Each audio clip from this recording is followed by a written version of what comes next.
IT job కోసం చూస్తున్నారా? ఐటీలో కెరియర్ బిల్డ్ చూసుకోవాలనుకుంటున్నారా? అయితే సమాధానం కోడింగ్ ట్యూటర్.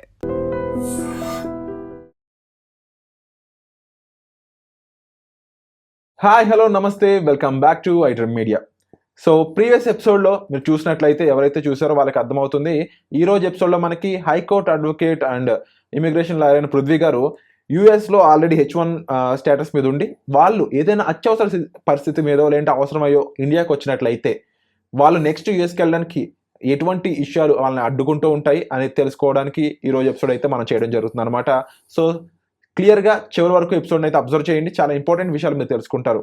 నమస్కారం సార్. నమస్తే సార్, ప్రీవియస్ ఎపిసోడ్లో ఆల్రెడీ మనం యూఎస్కి ఇండియాకి మధ్య ఉన్న right now current situation relation ఎలా ఉంది అనేది మీరు చెప్పడం జరిగింది మాకు. సో యూఎస్లో ఎవరైనా H1 స్టేటస్ మీద ఉన్న వాళ్ళు ఇండియాకి ఇప్పుడు రావాలనుకున్న వచ్చినా తిరిగి యూఎస్కి వెళ్ళే ప్రొసీజర్ ఏ విధంగా ఉంటుంది, దానికి సంబంధించి చాలా కీ చేంజెస్ ఏమున్నాయో చెప్తారు. యాజ్ ఆఫ్ నౌ విరాట్ యుఎస్లో లే ఆఫ్స్ ఉన్నాయి. లే ఆఫ్స్ అంటే కంపెనీలు ఎంప్లాయ్మెంట్ తీసుకుంటాం కాదు, కంపెనీలు షిఫ్ట్ అవుతున్నాయి. అక్కడి నుంచి మెక్సికోకి, కెనడాకి అండ్ సమ్ కంపెనీస్ ఇండియాకి వస్తున్నాయి. ఆటోమేటిక్గా ఏంటంటే అక్కడ ఎంప్లాయ్మెంట్ తగ్గుతుంది పెద్ద కంపెనీస్లో, ఇక్కడ ఎంప్లాయ్మెంట్స్ మిగతా జోన్స్లో ఎంప్లాయ్మెంట్స్ పెరుగుతూ ఉంటుంది, అది స్ప్రెడ్ అవుతూ ఉంటుంది. ఇటువంటి సిచ్యువేషన్లో ఏంటంటే ఆల్రెడీ H1B వీసా మీద ఉన్నవాళ్ళు అక్కడ ఈరోజు ఉంటుందా రేపు ఉంటుందా అన్న సిచ్యువేషన్లోనే ఉన్నారు ప్రతి వాళ్ళు. మనం ప్రీవియస్గా చాలాసార్లు చెప్పుకున్నాం, ఒక జాబు ఒక వ్యక్తికి లేదంటే H1B వీసాలో ఉన్న వాళ్ళ జాబ్ లేదంటే 68 days గ్రేస్ పీరియడ్ ఉంటుంది తనకి కొత్త జాబ్లోకి వెళ్ళడానికి.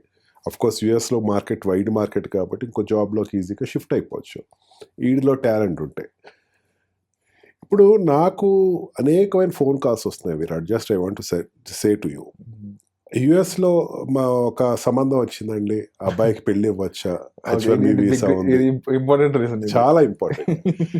ఇవ్వచ్చా, ఎందుకంటే పరిస్థితి బాగోలేదు, అతను ఇండియాకి రావాలి కదా పెళ్లికి, మరి ఇబ్బంది వస్తుంది కదా, ఈ లోపల ఉద్యోగం పోతుంది కదా అని అడిగేవాళ్ళు. అండ్ ఆల్సో ఇండియాకి వస్తున్నాడు మా అబ్బాయి, ఇక్కడ పెళ్లి చేద్దాం అనుకుంటున్నాను, మరి ఏంటి ఇతని పరిస్థితి ఏంటి, మరి క్లోజరా, ఇంకా ఇండియాకి వస్తే ఇంకా వెళ్ళటం లేదా, లేకపోతే మేము వెళ్ళటానికి అవ్వట్లేదు, మ్యారేజ్ ఎట్లా. అండ్ ఆల్సో డొమెస్టికల్గా మా పిల్లవాడు H1B వీసా మొన్నే జాబ్ ఇదయిందండి, మీరు చూసి చాలా నాళ్ళు అయింది, 5 years అయిపోయింది, ఇండియా వస్తున్నాడు, మరి ఎట్లాగా అని చెప్పేసి అడుగుతూ ఉంటారు. జస్ట్ వాళ్ళ కోసం మనం ఒక కొంచెం ప్రిలిమినరీ స్టెప్స్ తీసుకుంటే he can go back very safely after the period is over. Okay. First and foremost thing ఏంటంటే, ఫస్ట్ కంపెనీలో వీడి జాబ్, మనకి ఇండియన్స్కి ఏంటంటే మెయిన్ తెలుగు వాళ్ళకి ఏంటంటే ఇండియా వచ్చేస్తారు, టికెట్ తీసుకున్నారంటే అన్నీ ప్యాక్ అయిపోయి వెళ్ళిపోవడం తప్ప ఇంకోటి తెలియదు. కానీ కొన్ని ప్రికాషన్స్ తీసుకుంటే వాళ్ళు చాలా సేఫ్గా ఇండియా రావచ్చు, సేఫ్గా ఇండియా నుంచి మళ్ళీ అమెరికా వెళ్ళచ్చు. ఓకే, అంటే ఎలాంటి ప్రికాషన్స్? ఫస్ట్ వాడు ఎంప్లాయర్ దగ్గరికి వెళ్ళి, ఎవరైతే ఇతను గార్నిష్ ఈ శాలరీ డిస్బర్సింగ్ ఆఫీసర్ ఎవరైతే ఉన్నారో ఆ దగ్గరికి వెళ్ళి, సార్ నాకు ఎంప్లాయ్మెంట్ ఉంది కదా, ఒక ఎంప్లాయ్మెంట్ లెటర్ అనేది నాకు ఒకటి ఇవ్వండి, నేను పని చేస్తున్నట్టు అని కంపెనీ లెటర్ హ్యాడ్లో ఒరిజినల్ లెటర్ ఒకటి తీసుకోవాలి. సెకండ్ థింగ్, తన శాలరీ పే స్లిప్స్ అనేది 2-3 నెలలకు సంబంధించినవి తను పట్టుకోవాలి. థర్డ్ థింగ్, నాకు ఈ ఎంప్లాయ్మెంట్ ఏదైతే ఉందో దీనికి సంబంధించినటువంటి ప్రాసెస్ నడుస్తుంటే అది ఏదైనా ఉంటే నాకు ఇంటిమేట్ చేయండి అని చెప్పడం. ఆ మేనేజర్కి సంబంధించి లేకపోతే పేయింగ్ కెపాసిటీస్ పే చేసేటువంటి ఆఫీసర్ యొక్క ఫోన్ నెంబర్స్ దగ్గర పెట్టుకోవాలి.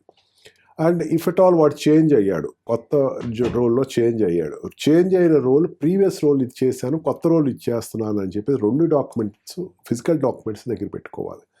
అండ్ ఆల్సో వాడు ఇండియాకి వచ్చేస్తున్నాడు, ఇండియాకి వచ్చిన తర్వాత అక్కడ ఈ లోపల తన కంపెనీయే తనకి ఇచ్చేటువంటి టీమ్ని క్లోజ్ చేసేయచ్చు, ఆ కంపెనీయే క్లోజ్ చేసేయచ్చు, ఆ కంపెనీ నాట్ ఇన్ ఎగ్జిస్టెన్స్లో రావచ్చు. దాన్ని ఎట్లా ఫేస్ చేయాలి అది ముందే మన వాళ్ళు అదే చెప్తున్నారు. తెలుగు వాళ్ళు ఏంటంటే మెయిన్ సౌత్ ఇండియన్స్, అయితే ఇండియన్స్ అని చెప్పచ్చు, నా ఉద్యోగం ఉంది కదా వచ్చేస్తారు. కానీ బట్ అతనికి ఇండికేషన్స్ వస్తున్నాయి, ఏదో ప్రాజెక్ట్ అయిపోతుంది, ఈ టీంని ఏదో క్లోజ్ చేస్తున్నారు.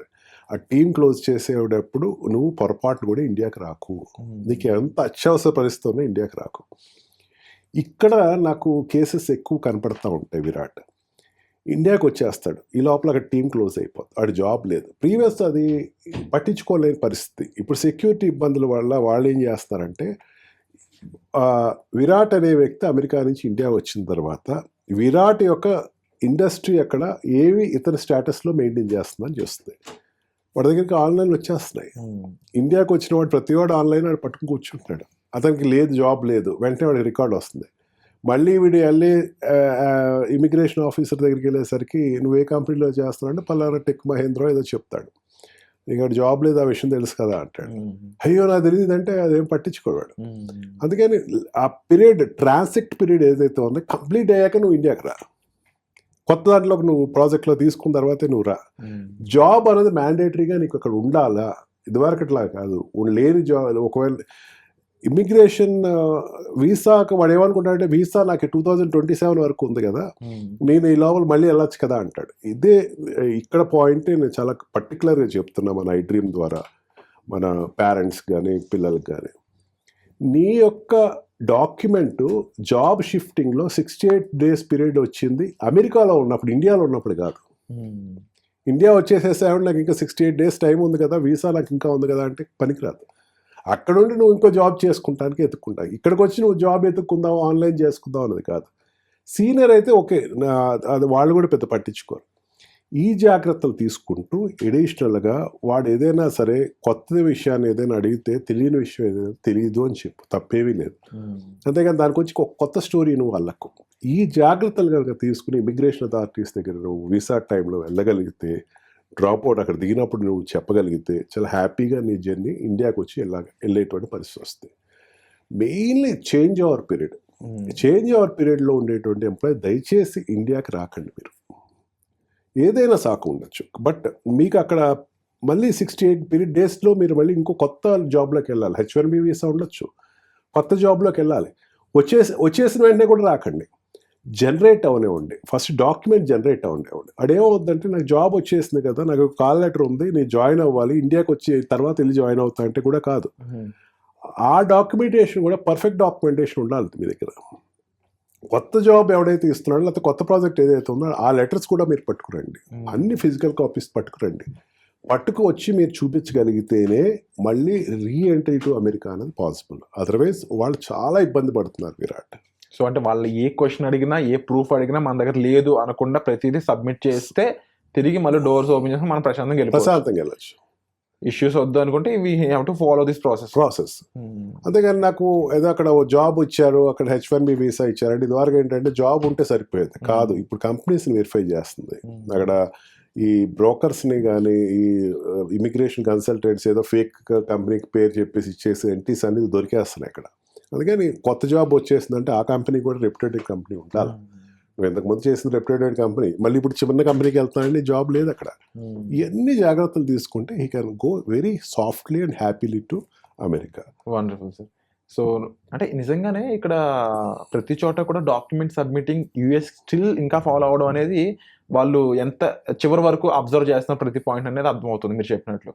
మెయిన్గా ఇక్కడ నిజంగా ఒక పర్సన్ యూజువల్ డాక్యుమెంట్ క్యారింగ్ అనేది ఎందుకు ఇంపార్టెంట్ అనడానికి అర్థం చేసుకోవాల్సిన సిచ్యువేషన్ ఇది, సెన్సిటివ్ సిచ్యువేషన్ ఇది. రెండోది ఏంటి అంటే మన దగ్గర ప్రూఫ్ ఉన్నప్పుడు మనకు ఉండే కాన్ఫిడెన్స్ వేరు. ఆ అవతల క్వశ్చన్ అడగకుండా ఐఎమ్ వ్యాలిడ్ సిటిజన్ అని చెప్పుకోవడానికి ఒక రీజన్ ఉంటుంది. అండ్ ఇంకొక నాకు అర్థమైన పాయింట్ ఏంటంటే మీరు పెట్టిన కండిషన్స్ అన్నిటిని కూడా నేను ఫాలో అవుతున్నాను తప్ప ఎక్కడ ఏది బ్రేక్ అవ్వలేదు అనేది నిజంగా ప్రూవ్ చేస్తున్నట్టు క్లియర్ గా ప్రాసెస్ అయితే కనిపిస్తా ఉంది. సో ఓన్లీ వన్ ప్రాసెస్ ఇక్కడ, వేరే ఆప్షన్ ఇంకా దారి లేదు, వేరే ఆప్షన్ లేదు. సో డెఫినెట్లీ నిజంగా అత్యవసర పరిస్థితుల్లో లేదంటే అవసరమైన పరిస్థితుల్లో ఇండియా రావాలనుకున్న వాళ్ళకి ప్రాపర్ డాక్యుమెంట్ అనేది major reason. Second proper valid reasons ఉండొచ్చు. ఆర్డినరీ డేస్లో రండి, ఇండియా ఖచ్చితంగా రండి. కాకపోతే మీ జాబ్ డాక్యుమెంటేషన్ అనేది క్యారీ చేసుకుంటేనే మీరు మళ్ళీ తిరిగి వెళ్ళేటప్పుడు ఎటువంటి ఇబ్బంది లేకుండా వెళ్తారు. లేదా నన్ను అమెరికా చాలా మంది ఏమంటారంటే సార్ నన్ను రానివ్వలేదు సార్ అంటారు. రానివ్వకపోవటం కాదు, ప్రాపర్ డాక్యుమెంటేషన్ నువ్వు పట్టుకోలేదు అన్నది క్లియర్ కట్గా చెప్పచ్చు. ఇదన్నీ కాదా, అటర్నీ అక్కడ ఉంటాడు, అటర్నీ అప్లై మీరు ఇమిగ్రేషన్ అడ్వకేట్స్ మేము ఉన్నాము, మాకు అంటే ఇవన్నీ చూపించాక కూడా నో అంటే యూ కెన్ సపోర్ట్ అనేది వెళ్ళొచ్చు. మళ్ళీ కొత్త దాంట్లోనే కంటిన్యూ అవ్వాలా, కొత్త అప్లికేషన్ పెట్టాలా అనేది we will support them and we will resolve that issue. Wonderful sir.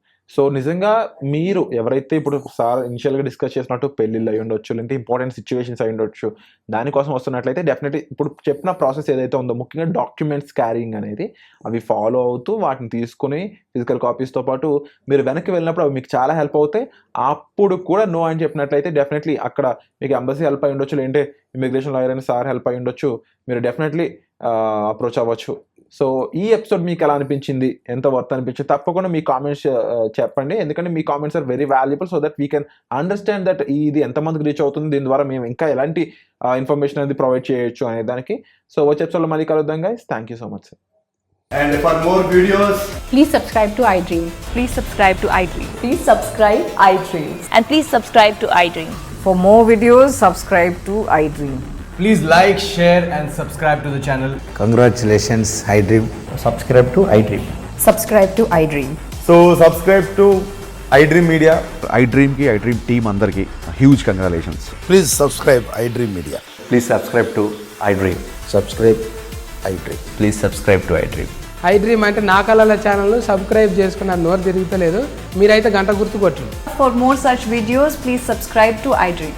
Subscribe to iDream. Please subscribe to iDream. Please subscribe iDream Media. Please do subscribe to iDream. Please subscribe to iDream Media. For best entertainment and information, please subscribe iDream. And don't forget to subscribe to iDream.